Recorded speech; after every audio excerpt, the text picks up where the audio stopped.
A little sliver of a birthday cake, lit a candle and threw it in our beer.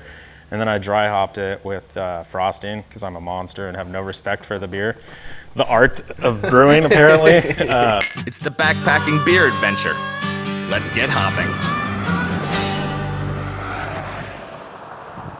Nick finally responded to me. I guess he read my text and realized the miscommunication. I don't know, he thought I bailed on him or something. I don't know where he is, but he said he'd meet me at Yakima, or maybe he's up there already. I have no idea. He's not saying. That's a gorgeous scene right there. But yeah, so the asterisk with my friend that I was talking about, we had a little discrepancy with priorities. Like, just, you know, once we both get up there. Let's get this back on track. Get some beer in our system. Let's do it.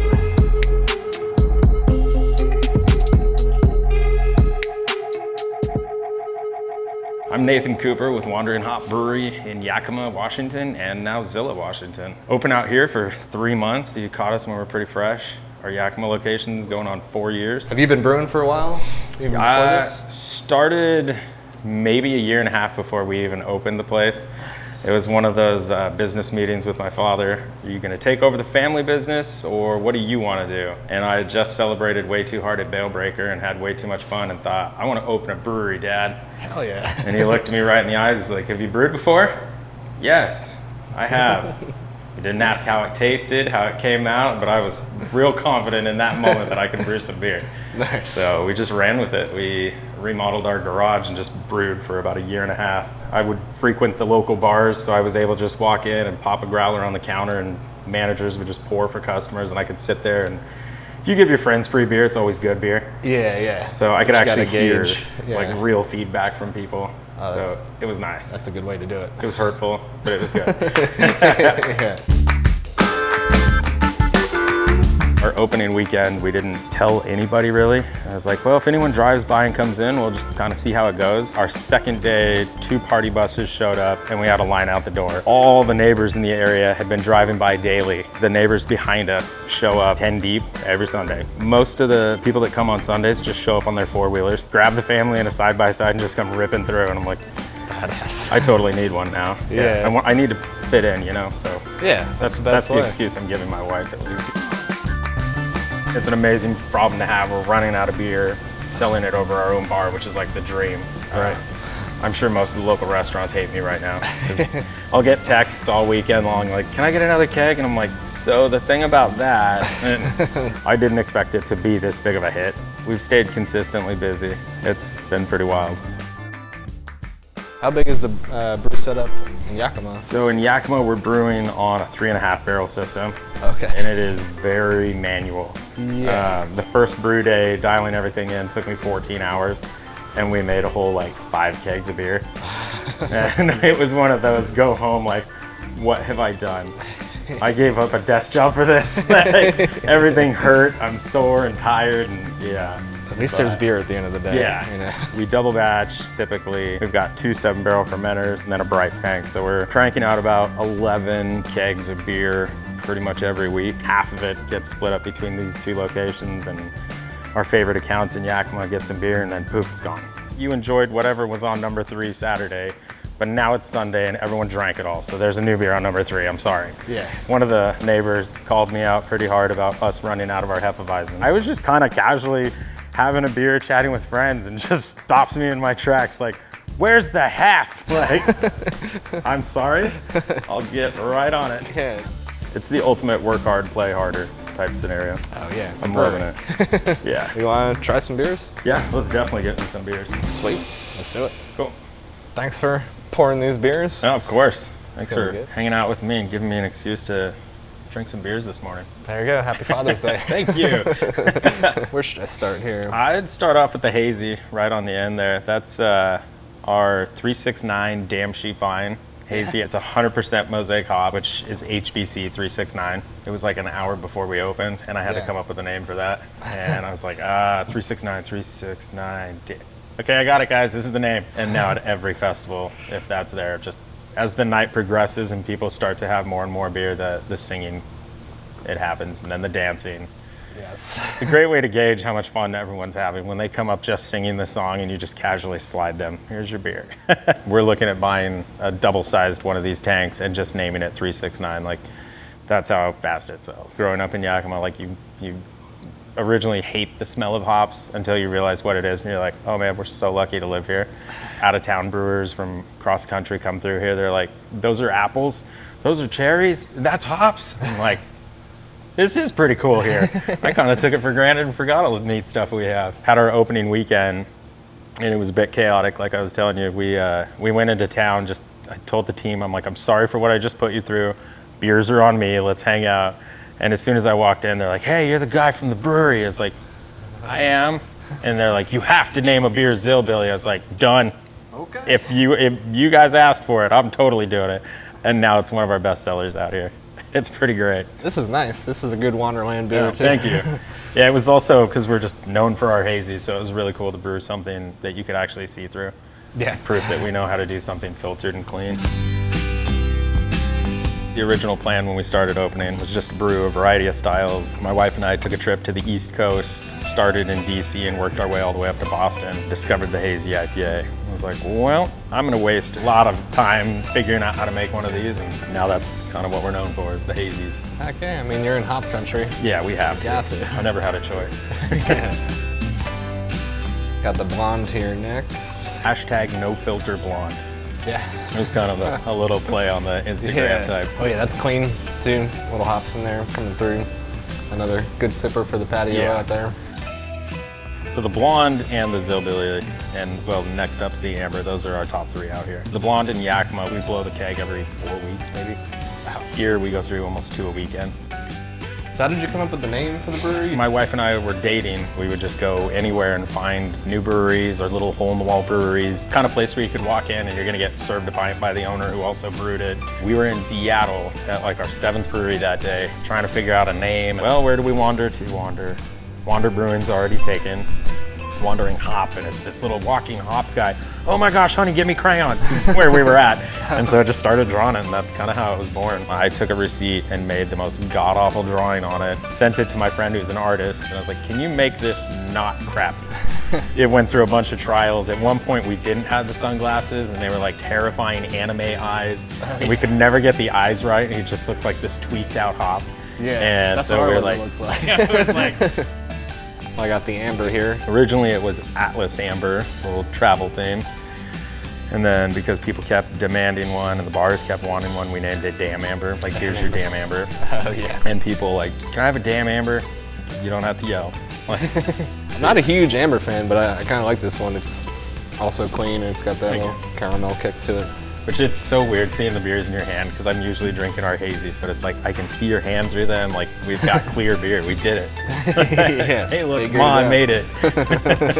Passport Pale Ale. Started working on a pale, then an IPA, and then the amber and the blonde, and kind of kept perfecting those. And then chuffed porter, British slang for proud. It was like a little nod to my great grandma. She was from England and loved her garden. She was very proud of it. Yeah. I wasn't allowed to get near it. Like the kind of place where you don't step on the grass. So I was like, all right, let's make a traditional porter with some English ale yeast and nod to great grandma. So that was cool. Awesome. Love a good porter. That is a great porter. Thank you. Not a lot of people make a great porter anymore. And don't ask me what the difference between a porter and a stout is, because I'll talk myself in circles like, well, porter's got this. Well, I guess so does a stout. I don't know. Yeah, well, you nailed this. No, thank you. Our first anniversary, I was at the grocery store getting breakfast, I think, and saw a birthday cake, and I was like, we're turning one. I'm gonna put cake in a beer. And so bought just a little sliver of a birthday cake, lit a candle, and threw it in our beer. And then I dry hopped it with frosting, because I'm a monster and have no respect for the beer. The art of brewing, apparently. Yeah. But you get hung in Germany for that. seriously, Yeah, it's worse. Reinheitsgebot. I broke every rule now. We did it, it released, and it was a huge hit. Milkshake IPA with birthday cake in it. The last year I put like 2 full sheet cakes, and I found out where too far is, and 2 full sheet cakes is too far. You got it. You got it. So yeah, every once in a while when I'm meeting people, they're like, oh, you're the guy who puts cake in beer. I'm like, I've done other things, you know. I'm not just, yeah. That just happened once Yeah. or twice or whatever. I weren't going to talk about that anymore. Yeah. Not while I'm with my friends. Well, cool. Thanks for sharing all these beers. No, and of course. time. Yeah. I'll let you get back to Father's Day. Drinking some more beers, hanging Yeah. out. Father's Day is going to be the smoker running and more of this. Hell yeah. It's a good time.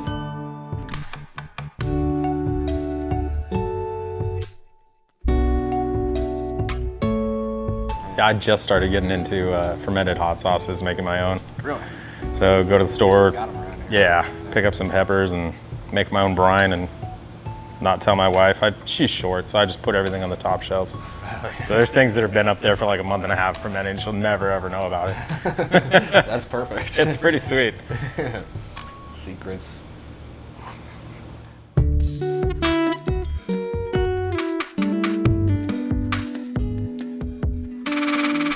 All right, found Nick together again. We're going to Leavenworth. We're gonna go film at least DogHaus. See a friend of mine, hopefully. I really like Leavenworth, it's cool. We'll see how we do hitchhiking, but feeling pretty good about it. Let's go.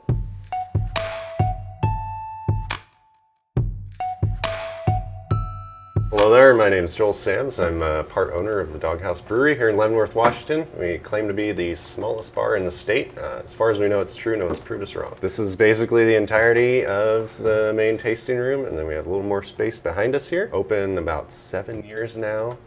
My current partner, Aaron Gibbs, and I, we're brewers originally for several years, and then we bought the business from the original owner 3 years ago. So it's been quite a change over time, working 1 day a week to working however many days are necessary. 8 days a Sometimes week, way basically. too many. Yeah, it's been quite an adventure so far. The original owner of the brewery, Steve, who used to own the entire building, basically no one wanted to rent the awkward little rooms from him because these 2 rooms weren't connected before, the solid wall. So he put the door in for the brewery. He was basically like, hey, wife, like, we need to get some money out of this room. We're leasing all these other spaces and running a hotel on the top floor. And like, I want to put a brewery in there. She's like, no, absolutely not. Like, I want to retire. I'm tired of cleaning hotel rooms. Like, we sold the restaurant, now we're leasing it. And I don't want to start another business. So you'd be in the doghouse, you start another business. And so I was like, oh, well, it's small and it's in the basement. And what if I make it all about your dog? So we'll make it dog friendly. And Dee Dee, the Weimaraner, was their family dog, will be the mascot. And he's there in the poster, since the original mascot is Dee Dee. She's like, well, I need a shirt and a hat and a sweatshirt, and Dee's face better be in the logo. So that's how we ended up with the dog face in the logo. It's been a wild ride of year 1 being really great, and then year 2 being last year, 2020, we're like, I don't know if we're gonna make it. And now we're climbing back up, so it's good. Oh, Miguel, How you doing? what's up, man? Maybe on good. TV. Are you good? Oh, thank you, sir. I got the keg in the truck. You Oh. want me to bring it over? Yeah, do you need help or is it No, I empty? Okay, you can just drop it by the door of the fermenter room right across the hall there. Thanks, man. This is where we brew. Mill's right behind you there, and then we got our hot liquor tank, mash tank, boil tank. All the hot side brewing happens right here. Last year with the big remodel of the building. Oh, one sec. Thanks, man. Thank you. Have a good one. It was good stuff. Oh, excellent. Oh man, they loved it. Yeah, good. They'll come over here. They said they were gonna come check it out. Perfect. Thank you, sir. See you, Miguel. Some Sorry. free beer or? Oh no, it's he rented a keg for a party a couple weeks ago. Oh, nice. So we brew here, hook up long hose and pump across the hall to the fermenter room, and then all the rest of the magic happens across the hall. We do 5-barrel batches, 150-gallon batches, so it gives me 8 to 9 kegs depending on which beer I'm brewing and how many losses. These 6 are 5-barrel size fermenters, 4 original fermenters, 9 different beers going at any time. Done about 200 barrels a year. Theoretically, should be able to do 1,000 barrels in a year with our system. Love to get there someday. Sort of put them in a rough drinking order, I guess. Okay, boom. Mild to intense. I'm excited. No one makes a gruit, really. I mean, some people do, but it's rare to see. It is very rare. I just wanted to try one because I thought it would be fun. This is the Pills. Hot Tender Pilsner, named in honor That's a of good my name. partner's previous Weimaraner, whose name is Coda. He'd always wear a bow tie. He's a very snazzy dog. Oh, wow. I like it. It's got a little bit of body to it. So clean. Sort of like a German-style Pilsner in the hop rate, but we use a Czech Pilsner yeast for it. So it's sort of its own mishmash. And then there's several pounds of local honey from East Wenatchee. That is really refreshing.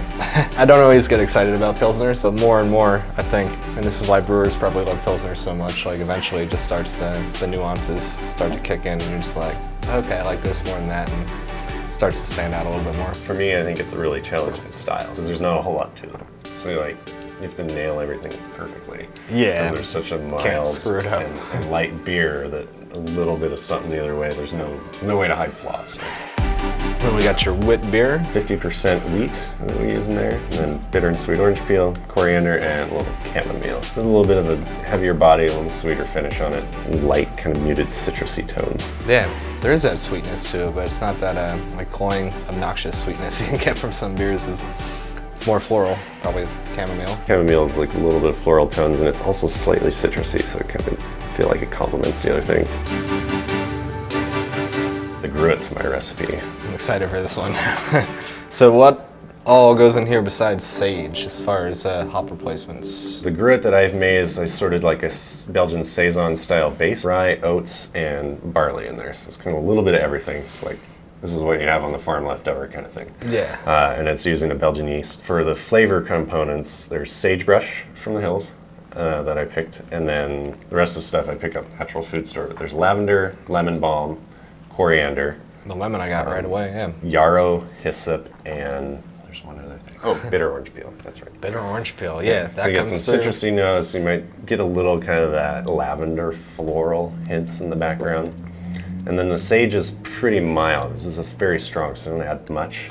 Yeah. And it's mainly in there for the bittering component. I was waiting for a big sage bomb. I didn't get that, but if you say, yeah, it's mostly for the bitterness, that's Yeah. probably why. But there's a similar, the way it goes off my tongue, similar to the wit with the chamomile, just the way it kind of like flows down. That's It tends to sell pretty well. People aren't beer drinkers because they don't like hops. And you're like, I don't like beer because I don't like hops. Like, Yeah. I have one with no hops, try this. And a lot of times they end up really liking it because what they don't like is the bitter taste of hops. yeah. But you know, there's other things that can get you that same profile, like this one, but doesn't have that same kind of clinging to your back of your tongue Yeah, that that's- hops can sometimes have. Really nice.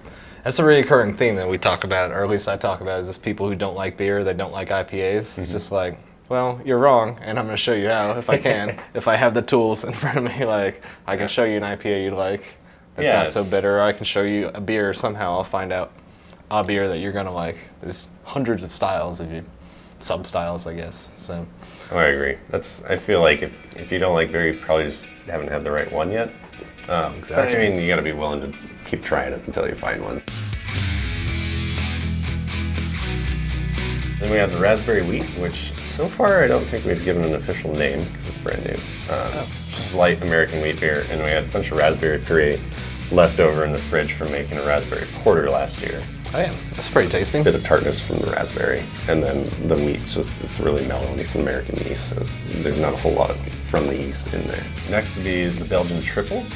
This is the first time I've ever tried to make this style. It did come out a little bit sweet. This is the first batch you've tried? Yes, first batch I've ever tried. Usually in a tripel you'd use some adjunct sugars like beet sugar, cane sugar to lighten the body, but I did an all grain version. Between that and maybe having underpitched the yeast, it was a little too much for the yeast to handle, so I gave up partway. Got the pale ale here. It's a Yeah. great color. Yeah, well, thank you.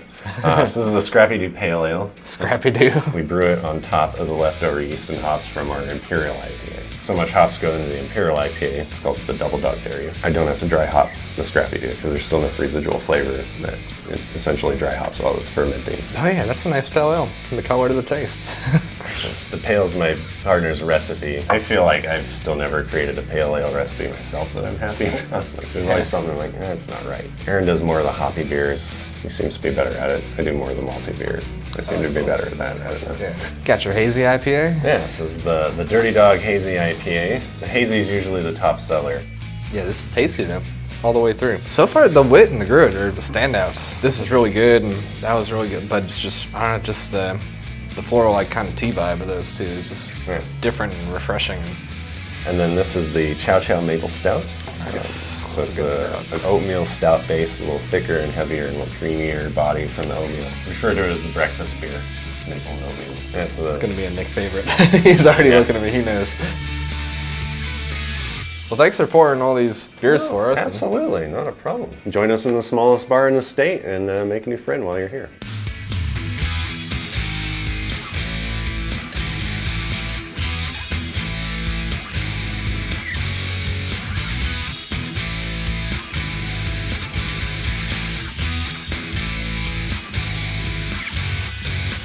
I just say the whole brewery is really an excuse to pet someone else's dog because I don't have my own yet. There you go. It's an elaborate hoax. Yeah. Welcome, folks. Hey. Welcome to the DogHaus and the Got a DogHaus photo show. shoot. We just wrapped up, so. Yeah, come on in. I'll meet you around the other side here. All right, DogHaus Brewery. Little hidden gem here in Leavenworth. It's a little tricky to find, but so damn good. Super nice people, dogs running around. I like the dueling bar situation too. So we're gonna poke around town a little more. It's kind of like a Bavarian themed town. Good people here, so life is good. Let's keep going.